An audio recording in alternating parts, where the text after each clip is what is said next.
नमस्कार। आज हम बात कर रहे हैं आना हुएंग की किताब किंग ऑफ एनवी की एक समीक्षा पर। हाँ जी। ये किंग्स ऑफ सिन सीरीज की चौथी किताब है और जॉनर बताया गया है रोमांस, ड्रामा और वो बिलियनियर फिक्शन। अच्छा।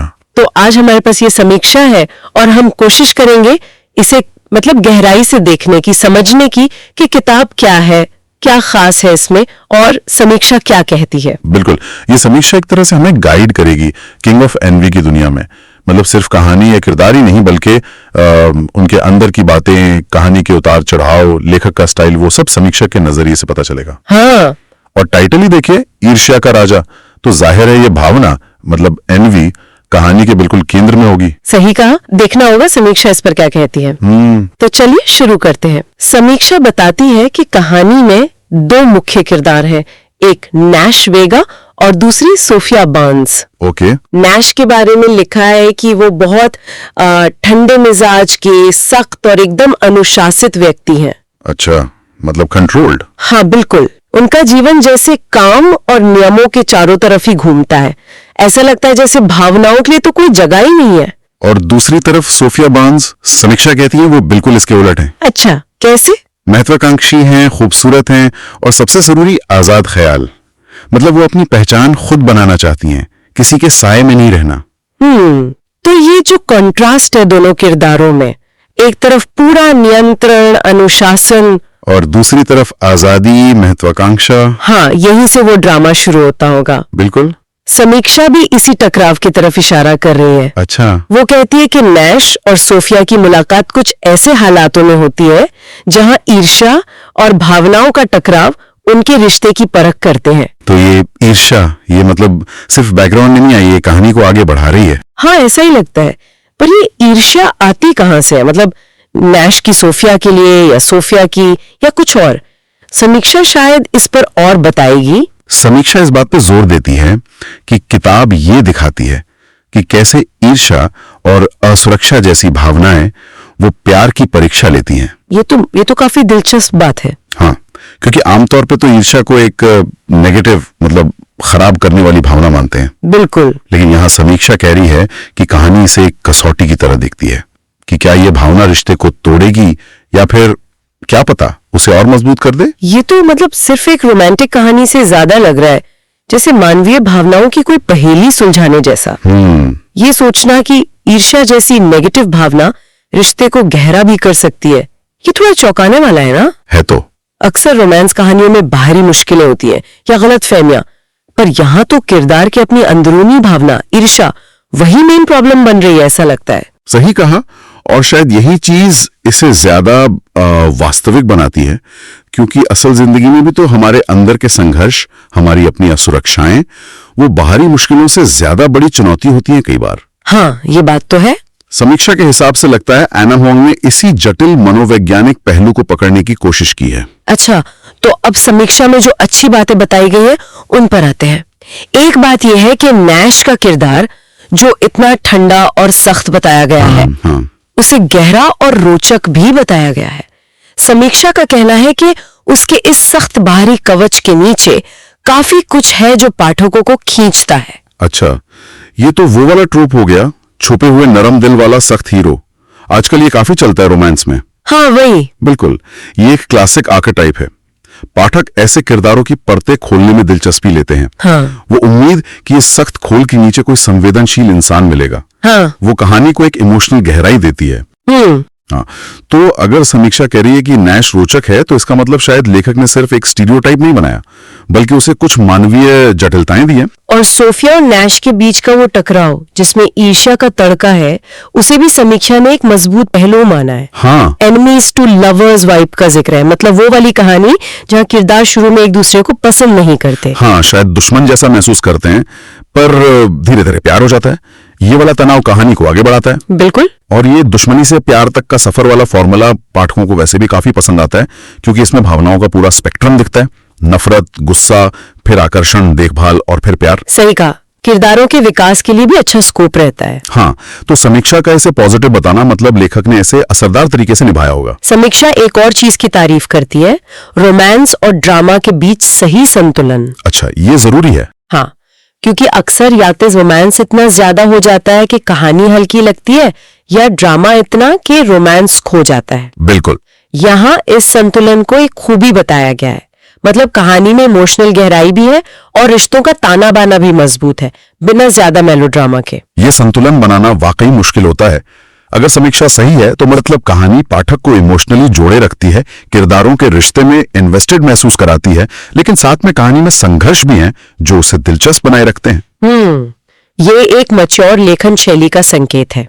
लेकिन जाहिर है हर कहानी हर किसी के लिए नहीं होती। समीक्षा कुछ कमजोरियों का भी जिक्र करती है। अच्छा, जैसे? एक तो ये कि कहानी के कुछ हिस्से धीमे लग सकते हैं और कुछ हद तक प्रिडिक्टेबल, मतलब पूर्वानुमानित। ये शिकायत हो सकती है, खासकर उन पाठकों के लिए जिन्हें तेज रफ्तार कहानी पसंद है। हाँ, रोमांस जॉनरा में कुछ पैटर्न्स तो होते ही हैं, और कभी-कभी अगर लेखक उन्हें बहुत बारीकी से फॉलो करे तो कहानी थोड़ी जानी पहचानी लग सकती है। और धीमे हिस्सों का मतलब शायद ये कि कहीं कहीं कहानी की गति थोड़ी कम हो जाती होगी, या इमोशनल डेवलपमेंट पर ज्यादा वक्त लिया गया होगा। हो सकता है। और दूसरी कमजोरी क्या बताई? वो नैश के किरदार से जुड़ी है, उसका जरूरत से ज्यादा सख्त रवैया। अच्छा। समीक्षा कहती है कि ये पहलू हर पाठक को पसंद नहीं आएगा। ये दिलचस्प है क्योंकि पहले नैश की गहराई की तारीफ थी, लेकिन अब उसकी सख्ती एक नेगेटिव पॉइंट लग रही है। ये दिखाता है कि पाठक का किरदार से जुड़ना कितना सब्जेक्टिव होता है। सही बात है। जिसे एक पाठक गहराई और रहस्य समझेगा, दूसरे को वही रूखापन लग सकता है।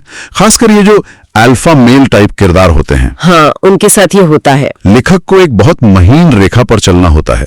किरदार को मजबूत दिखाना है, पर इतना भी सख्त नहीं कि पाठक सहानुभूति ही न महसूस कर पाए। समीक्षा का ये कहना कि ये हर किसी को पसंद नहीं आएगा, इसी तरफ इशारा कर रहा है। बिल्कुल। तो ये सब सुनने के बाद सवाल ये है कि समीक्षा के हिसाब से ये किताब फिर किन लोगों के लिए है, किन्हें मजा आएगा इसे पढ़ने में? समीक्षा कुछ खास शब्द इस्तेमाल करती है। वो कहती है कि उन लोगों के लिए जिन्हें इंटेंस रोमांस पसंद है, मतलब गहन भावनाओं से भरा रोमांस। अच्छा। साथ ही जिन्हें एनिमीज टू लवर्स वाइब अच्छा लगता है, और जिन्हें इमोशनल स्टोरी टेलिंग यानी जज्बातों को छूने वाली कहानी पसंद है। तो ये शब्द बताते हैं कि फोकस किरदारों की अंदरूनी दुनिया, उनके जटिल रिश्ते और भावनात्मक सफर पर ज्यादा है। मतलब ये उन पाठकों के लिए है जो किरदारों से इमोशनली जुड़ना चाहते हैं, उनके संघर्षों को महसूस करना चाहते हैं, और एक ऐसी प्रेम कहानी पढ़ना चाहते हैं जिसमें काफी उतार चढ़ाव हो। हाँ बिल्कुल, ये कोई हल्की फुल्की फील गुड कहानी नहीं लगती। इसमें भावनाओं की गहराई और शायद थोड़ी तकलीफ भी शामिल है। इंटेंस शब्द का मतलब शायद यही है कि भावनाएं तीव्र होंगी, प्यार, आकर्षण, या फिर वो ईर्ष्या। हाँ वही। ये उन पाठकों को अपील कर सकती है जो रिश्तों की जटिलताओं को एक्सप्लोर करने वाली कहानियों में रुचि रखते हैं। और समीक्षा के आखिर में एक बहुत सोचने वाली बात कही गई है, जिस पर हमने शुरू में भी थोड़ी बात की थी। कौन सी? कि प्यार में ईर्ष्या मुश्किलें तो लाती है, पर अगर उसे सही तरह से संभाला जाए तो वो रिश्ते को और भी गहरा बना सकती है। हाँ, ये निष्कर्ष बहुत अहम है। ये कहानी को सिर्फ मनोरंजन से ऊपर उठाकर मानवीय रिश्तों पर एक टिप्पणी जैसा बना देता है। सही कहा। ये उस आम धारणा को चुनौती देता है कि ईर्ष्या हमेशा बुरी ही होती है। हाँ। समीक्षा के अनुसार कहानी शायद दिखाती है कि ईर्ष्या का सामना करना, उसे समझना और उससे पार पाना, ये प्रक्रिया शायद किरदारों को एक दूसरे के ज्यादा करीब ला सकती है। ये काफी मैच्योर नजरिया है प्यार और उसकी चुनौतियों के बारे में। ये सोचना भी दिलचस्प है कि कैसे एक भावना जिसे हम अक्सर छुपाते हैं, वो कहानी के केंद्र में आकर रिश्ते को परिभाषित कर सकती है और शायद मजबूत भी। सही बात है। ये दिखाता है कि मानवीय भावनाएं कितनी जटिल होती हैं, मल्टी लेयर्ड। हाँ। हम याद दिलाता है कि रिश्ते ब्लैक एंड व्हाइट नहीं होते, उनमें ग्रे शेड्स होते हैं, और कभी कभी सबसे मुश्किल भावनाएं ही विकास का सबसे बड़ा मौका देती हैं। अगर समीक्षा का ये आकलन सही है तो किंग ऑफ एनवी सिर्फ एक लव स्टोरी नहीं, बल्कि मानवीय स्वभाव के एक मुश्किल पहलू की खोज भी है। बिल्कुल। तो इस पूरी समीक्षा के आईने में अगर हम देखें तो किंग ऑफ एनवी हमें नैश वेगा के उस नियंत्रित संसार में ले जाती है जहां सोफिया बार्न्स की आजाद ख्याली एक तूफान की तरह आती है। उनके रिश्ते की कहानी ईर्ष्या की आग में तपकर आगे बढ़ती है। समीक्षा बताती है कि एक गहन भावनात्मक रोमांस है, ड्रामा का संतुलन अच्छा है। लेकिन हाँ, कुछ पाठकों को गति धीमी लग सकती है या नैश का रवैया थोड़ा ज्यादा सख्त। बिल्कुल। और सबसे अहम बात जो इस समीक्षा से निकल कर आती है वो है ईर्ष्या का वो द्वंद्व। कैसे ये ताकतवर भावना प्यार की परीक्षा लेती है और कैसे अगर समझदारी से संभाला जाए तो रिश्ते की जड़ों को और गहरा कर सकती है।